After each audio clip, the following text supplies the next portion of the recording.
আজ না মা আমার জন্য অনেক খাবার বানিয়েছে। কেন বানিয়েছে জানো? সকালবেলা হচ্ছে আমি স্কুলে যাওয়ার সময় কিছু খাইনি, স্কুল থেকে বাড়ি এসে খাইনি, শুধু ঘুমিয়ে পড়েছি।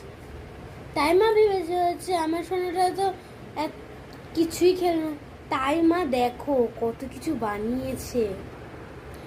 এই দেখো, এটা হলো মুসুরির ডাল, আমার খুব প্রিয় খাবার।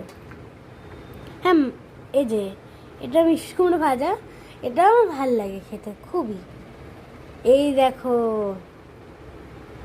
মাছ, এটা হলো আমার প্রিয় ইঁচড়। চিকেনটাকে ভুল কি করে? আচ্ছা, পাঁচমিশালি তরকারি, রসগোল্লা আর নারকেলের শ্বাস। আর দেখো মা কত সুন্দর করে ভাত করেছে। বলো, যেসব না খেয়ে কি পারা যায়?